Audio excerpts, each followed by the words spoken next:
നമ്മൾ അറിയാതെ പോകുന്ന പല മഹത് വ്യക്തിത്വങ്ങൾ നമ്മുടെ നാട്ടിലുണ്ട്.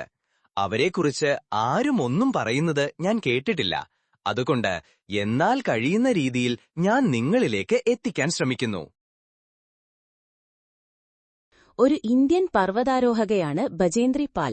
ജനനം 24 മെയ് 1956. എവറസ്റ്റ് കീഴടക്കിയ ആദ്യ ഇന്ത്യൻ വനിതയാണിവർ. 1984 മെയ് 23-നാണ് അവർ എവറസ്റ്റ് കൊടുമുടിയുടെ നെറുകയിലെത്തിയത്. കിഷൻ സിംഗ് പാൽ, ഹംസാദേവി ദമ്പതികളുടെ മകളായി ഇന്നത്തെ ഉത്തരാഞ്ചൽ സംസ്ഥാനത്തെ ഉത്തർകാശി ജില്ലയിൽ നാഗുരി എന്ന ഗ്രാമത്തിൽ ജനിച്ചു. താഴ്ന്ന വരുമാനത്തിൽ കഴിഞ്ഞിരുന്ന ആ കുടുംബത്തിലെ 7 കുട്ടികളിൽ മൂന്നാമത്തെയാളായിരുന്നു ബചേന്ദ്രി. പഠിച്ച് ഡോക്ടറാകണമെന്ന് ആഗ്രഹിച്ചിരുന്നുവെങ്കിലും 8ാം തരം പാസായ ബചേന്ദ്രിയോട് പഠനം നിർത്തുവാൻ പിതാവിന് ആവശ്യപ്പെടേണ്ടിവന്നു.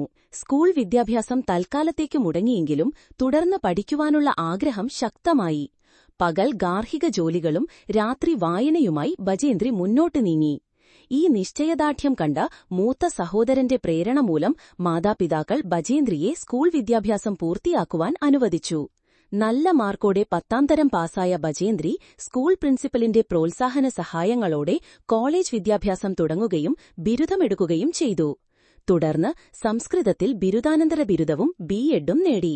അധ്യാപികയാവുന്നതിനേക്കാൾ പർവ്വതാരോഹണത്തിൽ തൽപരയായിരുന്ന ബചേന്ദ്രി പാൽ നെഹ്റു ഇൻസ്റ്റിറ്റ്യൂട്ട് ഓഫ് മൌണ്ടനിയറിംഗിൽ പർവ്വതാരോഹണ പരിശീലനത്തിന് ചേർന്നു. പരിശീലനകാലത്ത് അവർ മികച്ച പ്രകടനം കാഴ്ചവെച്ചു. 1982-ൽ ഗംഗോത്രി 6672 മീറ്റർ 21,000 അടി, രുതുഗിരിയ 5819 മീറ്റർ 19,091 അടി എന്നിവ കീഴടക്കി.